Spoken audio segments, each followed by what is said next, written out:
Assalamualaikum warahmatullahi wabarakatuh. Semangat pagi. Apa kabar teman-teman semua? Semoga sehat selalu ya.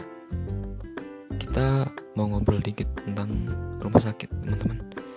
Rumah sakit adalah institusi pelayanan kesehatan yang menyelenggarakan pelayanan kesehatan perorangan secara paripurna yang menyediakan rawat inap, rawat jalan, dan gawat darurat. Untuk dapat memberikan jasa pelayanan kesehatan secara maksimal, maka fasilitas atau sistem utilitas rumah sakit harus selalu tersedia, berfungsi, dan siap pakai ketika dibutuhkan. Maka kami dari kelompok 6 akan mempresentasikan tentang sistem utilitas di Rumah Sakit Umum Daerah Anugerah Tomohon yang terletak di Jalan Pinaras, Tumatangtang, Tomohon Selatan, Kota Tomohon, Sulawesi Utara.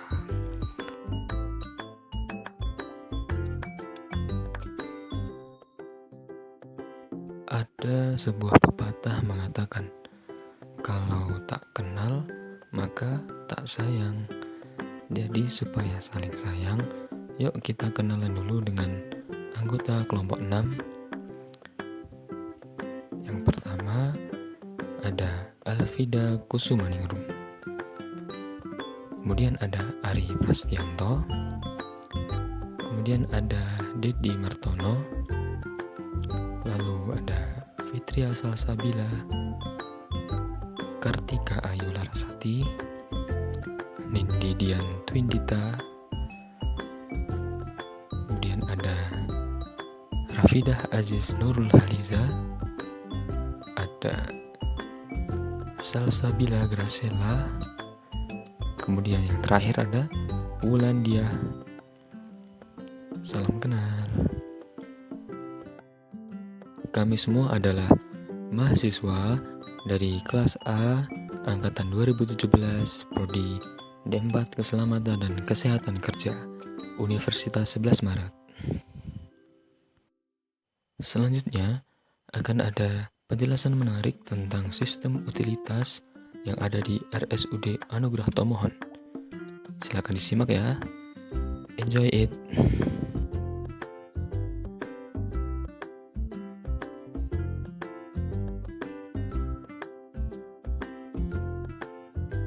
Halo semuanya, di sini saya akan menjelaskan tentang sistem utilitas rumah sakit.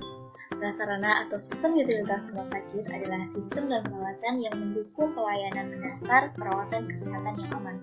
Sistem ini mencakup air bersih dan air minum, instalasi listrik, sistem perpipaan, tata udara atau ventilasi, instalasi gas medis, pengelolaan air limbah, dan juga penyalur petir. Pengelolaan prasarana rumah sakit dari aspek ketiga adalah upaya memastikan sistem utilitas aman bagi sumber daya manusia rumah sakit, pasien, pengunjung, pendamping pasien, bahkan lingkungan rumah sakit.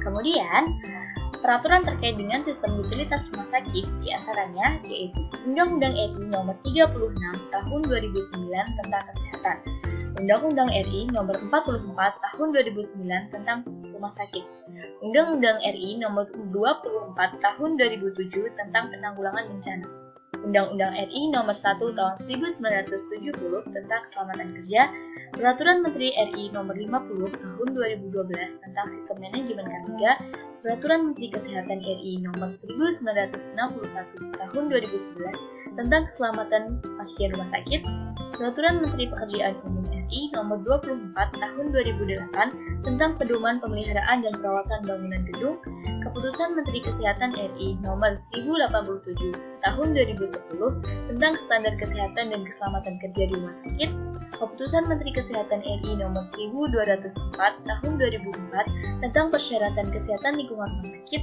dan Keputusan Menteri Kesehatan RI Nomor 432 Tahun 2007 tentang Pedoman Manajemen dan Kesehatan Rumah Sakit.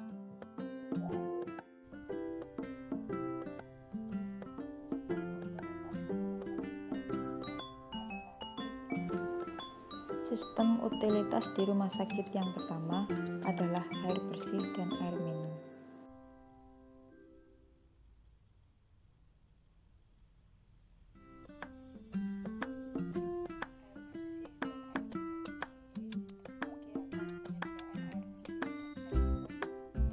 Air bersih dan air minum sendiri terbagi atas penyediaan air bersih dan air minum dan pemeliharaan instalasi air bersih.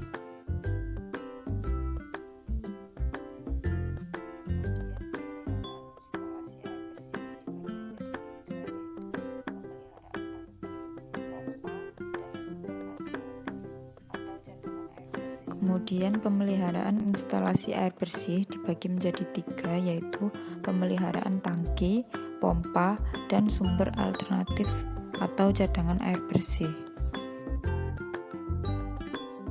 Selanjutnya, instalasi listrik.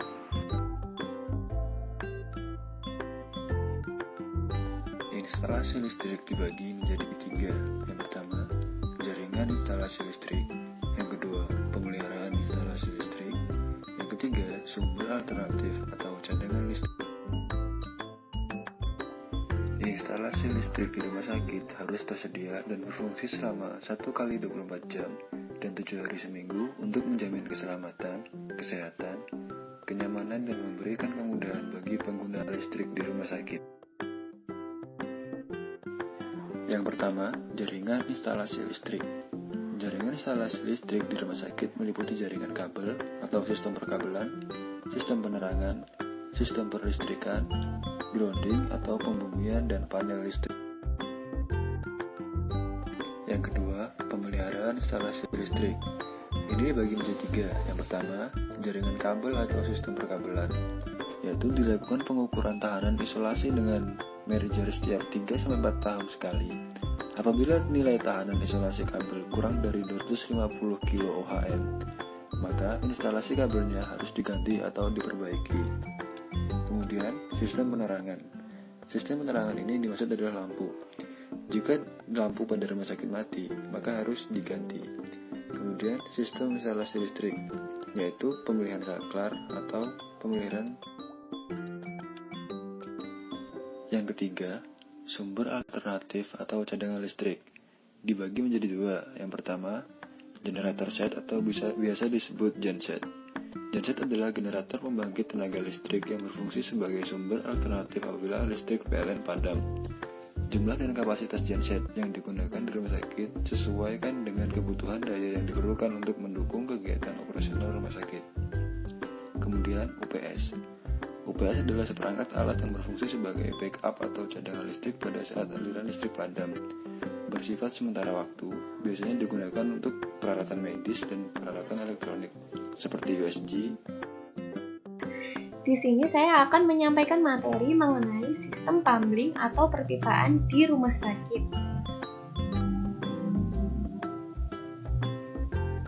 Definisi: sistem perpipaan merupakan sistem yang terbagi menjadi air kotor dan air bersih yang berfungsi untuk mengalirkan air bersih dari sumber ke tangki air dan didistribusikan ke peralatan sanitair seperti WC, wastafel, shower, dan lain-lain. Dapat disimpulkan bahwa air bersih ini didistribusikan agar bisa dimanfaatkan kembali, sedangkan air kotor dialirkan dari peralatan sanitair ke instalasi pengolahan air limbah. Air kotor diolah menjadi limbah sesuai dengan jenis limbahnya masing-masing yang akan dijelaskan di penjelasan berikutnya mengenai instalasi pengolahan air limbah di rumah sakit. Pemeliharaan sistem perpipaan. Yang pertama yaitu pemeliharaan sistem perpipaan terhadap air kotor, yaitu apabila terjadi penyumbatan laju air, maka dilakukan penghancuran sumbatan dengan alat kompres atau menggunakan bahan kimia. Selanjutnya, dilakukan penyetelan kemiringan apabila aliran air tidak lancar. Lalu, dilakukan penggantian apabila ditemukan kebocoran atau kerusakan pipa.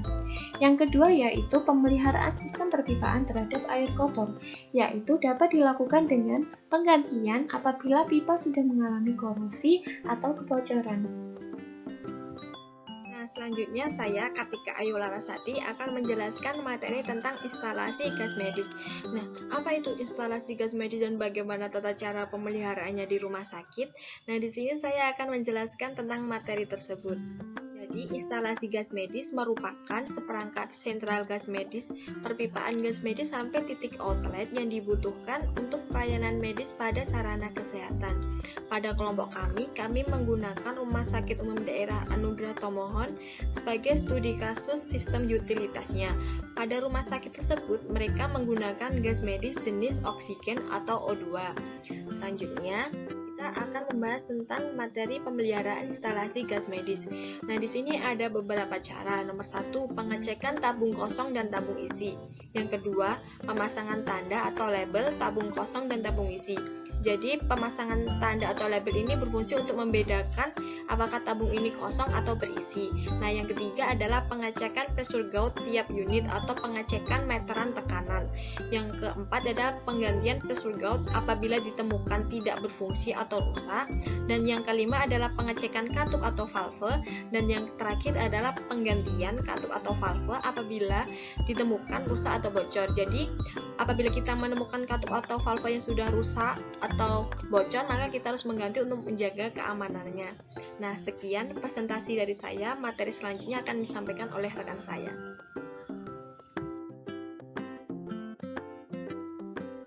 Assalamualaikum. Perkenalkan, saya Wulan. Di sini saya akan menjelaskan sistem tata udara atau ventilasi di rumah sakit. Yang pertama ada peraturan yang menyangkut tentang sistem tata udara di rumah sakit. Ada dua, yaitu Peraturan Menteri Kesehatan Nomor 24 Tahun 2016 dan Peraturan Menteri Kesehatan Nomor 1077 Tahun 2011. Poin kedua ada pemeliharaan sistem tata udara di rumah sakit. Pertama, ventilasi. Untuk ventilasi minimal 10% dari luas lantai. Kedua, suhu udara. Suhu udara lebih dari 30 derajat harus dilakukan penambahan ventilasi atau AC. Sedangkan suhu kurang dari 18 derajat diberi penghangat ruangan. Ketiga, jika terdapat AC di ruangan, maka dilakukan pemeliharaan secara berkala sesuai dengan pokok petunjuk. Keempat, debu. Debu dibersihkan setiap hari dengan nyepel basah atau penyedot debu. 5. Zat kimia. Rumah sakit harus ada peraturan tidak boleh merokok di rumah sakit. Keenam, jamur, bakteri, virus. Karena rumah sakit banyak sekali bakteri, virus maupun jamur, maka setiap ruangan harus dapat dimasuki sinar matahari.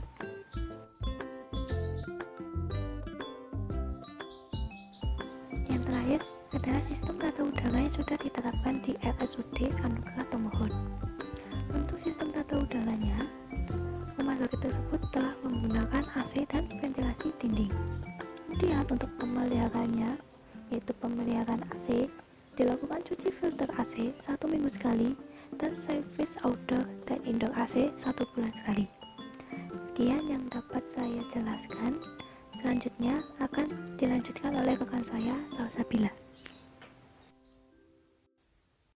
Selanjutnya kita masuk ke instalasi pengolahan air limbah. Sebelumnya, perkenalkan nama saya Salsabila Graciela, NIM R02179095. Instalasi pengolahan air limbah adalah bangunan pengolahan air limbah, baik limbah infeksius maupun limbah domestik. Limbah infeksius berupa jaringan tubuh hasil proses operasi, dan limbah domestik berupa buangan MCK. Pada instalasi pengolahan air limbah terdapat pemantauan IPAL, pengujian IPAL, pemeliharaan IPAL, dan regenerasi. Pada pemantauan IPAL dilakukan pada debit outflow dari IPAL yang dilakukan selama harian, pemantauan tangki-tangki dari tangki evaluasi sampai posisi tangki efluen yang dilakukan selama harian, pemantauan dan perawatan pompa sumpit yang dilakukan setiap bulan, dan pemantauan kondisi padatan yang tidak bisa larut di bak evaluasi selama 3 hari sekali. Selanjutnya adalah pengujian. Yang pertama adalah sterilisasi tempat atau wadah pengujian contoh limbah setiap bulan, pemeriksaan kualitas air setiap bulan ke Balai Besar Teknik Kesehatan Lingkungan dan Pengendalian Penyakit, dan yang ketiga adalah monitoring debit air dan kualitas limbah cair yang dihasilkan setiap bulan. Yang ketiga adalah pemeliharaan yang dilakukan pada backwash unit filter daur ulang, pembersihan filter blower, penggantian oli blower, penggantian panel motor, penggantian instrumen panel kontrol, dan yang terakhir adalah penggantian motor atau unit penggerak. Dan yang terakhir adalah regenerasi, dilakukan oleh penambahan unit desinfektan berupa klor dan pencucian unit filter. Terima kasih. Di sini saya akan melanjutkan presentasi mengenai sistem utilitas yang ada di RSUD Anugerah Pamuhan pada poin ke-7, yaitu penyalur petir. Penyalur petir diatur dalam Permen Nomor 2 Tahun 1989 tentang pengawasan instalasi penyalur petir. Apa itu petir? Petir merupakan peristiwa alam, yaitu proses pelepasan muatan listrik atau electrical jets yang terjadi di atmosfer. Hal ini disebabkan karena berkumpulnya ion bebas bermuatan negatif dan positif di awan. Ion listrik ini dihasilkan oleh gesekan antar awan dan juga keadaan ionisasi ini disebabkan oleh perubahan bentuk air mulai dari cair menjadi gas ataupun sebaliknya, bahkan dari padat menjadi cair menurut Maradona dan Ria tahun 2000. Oleh karena itu, untuk mengantisipasi terjadinya kebakaran di dalam suatu bangunan, diperlukan suatu instalasi penyalur petir. Ini, sarana penyalur petir terdiri dari penerima, pengantar penurunan, atau down konduktor, elektroda bumi, dan perlengkapan lainnya yang merupakan satu kesatuan yang berfungsi untuk menangkap petir dan menyalurkannya ke bumi.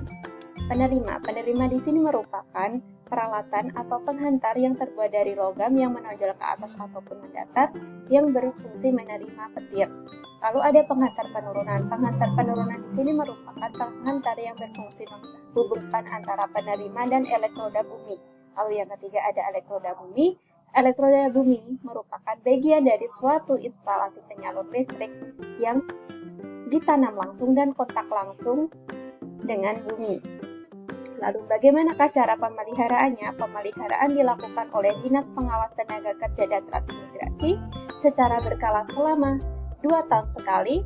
Pemeriksaan yang dilakukan sebagai berikut. Yang pertama, elektroda bumi tidak boleh berkarat. Lalu yang kedua, penerima dan penghantar tidak boleh rusak dan berkarat. Lalu yang ketiga, hasil pemeriksaan tahanan bumi tidak boleh lebih dari 5 ohm. Pengelolaan rumah sakit sebagai institusi pelayanan publik harus dilakukan secara aman dari gangguan dan hambatan akibat ketidaktersediaan dan tidak berfungsinya fasilitas pendukung atau sistem utilitas rumah sakit, sehingga dapat mendukung upaya keselamatan dan keamanan bagi pasien, dokter, keluarga, pengunjung, dan karyawan di rumah sakit. Demikian presentasi dari kelompok kami. Semoga bermanfaat ya. Assalamualaikum warahmatullahi wabarakatuh. Terima kasih.